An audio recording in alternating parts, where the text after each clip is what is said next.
অত চিন্তা ভাবনা করে খেলা যাবে না। টোয়েন্টি ক্রিকেটে ফেয়ারলেস ক্রিকেট খেলতে হবে। এখানটায় তানজিদ তামিমের পটেনশিয়াল আছে, এটা এটা অস্বীকার করার কোনো লাভ নাই। গত ওডিআই বিশ্বকাপ, গত বছরের আগ পর্যন্ত আমরা যদি one of the best batsman বলেন, ওপেনার বলেন, আমরা হিসাব করতাম, তাহলে ডেফিনেটলি ওটার মধ্যে লিটন দাস ছিল। শান্ত সবসময় প্রুভ করে আসছে যে আমাদের one of the best batsman, মানে এখনই সেরা হয়ে যায়নি, কিন্তু ওর মধ্যে ওই পোটেনশিয়ালটা ছিল। এবং গত টি-20 ওয়ার্ল্ড কাপে সর্বোচ্চ রান সংগ্রহ। সৌম্য সরকার একটা সময় বড় বড় দলগুলোর সাথে যখন আমরা প্রথমে এসে জেতা শুরু করলাম, যেটা নাকি আগে কখনো করেনি, সে কিন্তু আমাদের জিতিয়েছে। মানে তার একটা বিরাট অবদান ছিল, ইনক্লুডিং সিরিজ উইনগুলো যেগুলো ছিল আমাদের, লাইক সাউথ আফ্রিকা, যদি স্পেসিফিক্যালি আরও বলতে চাই। সো ওর মধ্যে পোটেনশিয়াল আছে। তানজিদ তামিম, ওকে আমি খুব একটা কিছু বলতে চাই না, কারণ নতুন যে খেলোয়াড়গুলো আছে, তানজিদ তামিম, তৌহিদ হৃদয়, অনিক, মানে আমি বলবো যে এরা, আমাকে যদি জিজ্ঞেস করেন, ওরা যে একেবারে এখনই বিশ্বকাপে মানে সবচেয়ে শক্তিশালী দলগুলোর সাথে বিশ্বকাপ খেলার মতো খেলার হয়ে গেছে তা না, কিন্তু ওদের পোটেনশিয়াল আছে, এবং ওদের যে পোটেনশিয়াল আছে এটা অলরেডি তারা প্রমাণ করছে। So this is number one. এর সাথে আছে আপনার সাকিব এবং মাহমুদুল্লাহ রিয়াদের মতো অভিজ্ঞ খেলোয়াড়। সো আমি বলছি যে টিম কম্বিনেশনটা ভালো। এখন রান প্রত্যেক দিন প্রত্যেকে পাবে এমন কোনো কথা না, কিন্তু যে জিনিসটা আমরা দেখতে পাচ্ছি যে তারা অনেকের জন্য সময়টা একটু বেশি সময় হয়ে যাচ্ছে, এতদিন রানে না থাকার কথা না, এটা অনলি একটা ম্যাচ রান করার পরে ঠিক হয়ে যাওয়ার কথা।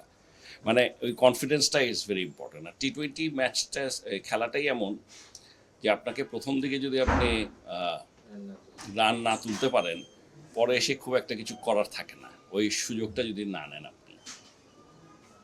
এর সাথে যেটা আমি বলবো যে আরও একটা সমস্যা হয়েছে, সেটা হচ্ছে যে আমরা এতদিন যে সমস্ত উইকেটে খেলেছি,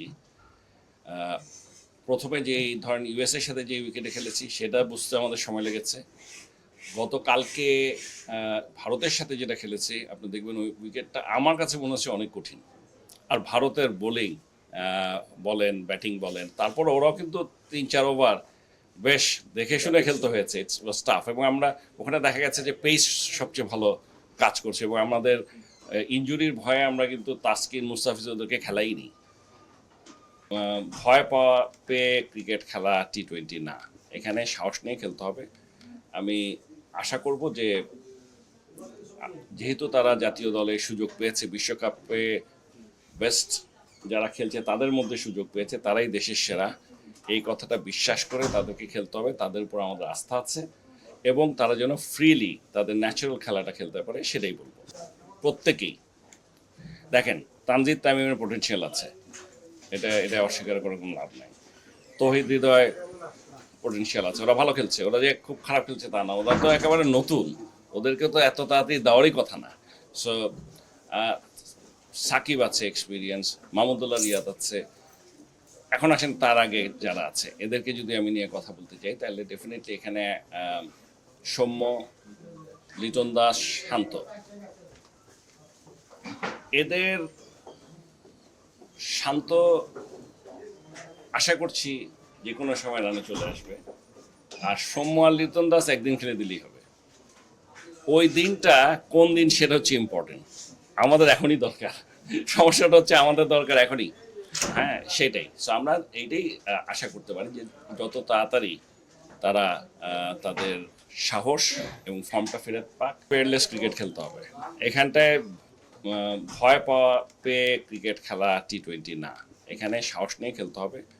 আমি আশা করব যে যেহেতু তারা জাতীয় দলে সুযোগ পেয়েছে, বিশ্বকাপে বেস্ট যারা খেলছে তাদের মধ্যে সুযোগ পেয়েছে, তারাই দেশের সেরা, এই কথাটা বিশ্বাস করে তাদেরকে খেলতে হবে। তাদের উপর আমাদের আস্থা আছে, এবং তারা যেন ফ্রিলি তাদের ন্যাচারাল খেলাটা খেলতে পারে, সেটাই বলবো। অত চিন্তা ভাবনা করে খেলা যাবে না। আপনি দেখেন যে সমস্ত দেশ ফ্রিলি খেলছে, কানাডা বলেন, ইউএসএ বলেন, ওদের কোনো প্রেশার নেই, ওদের দেশে কোনো দর্শক প্রেশার নাই।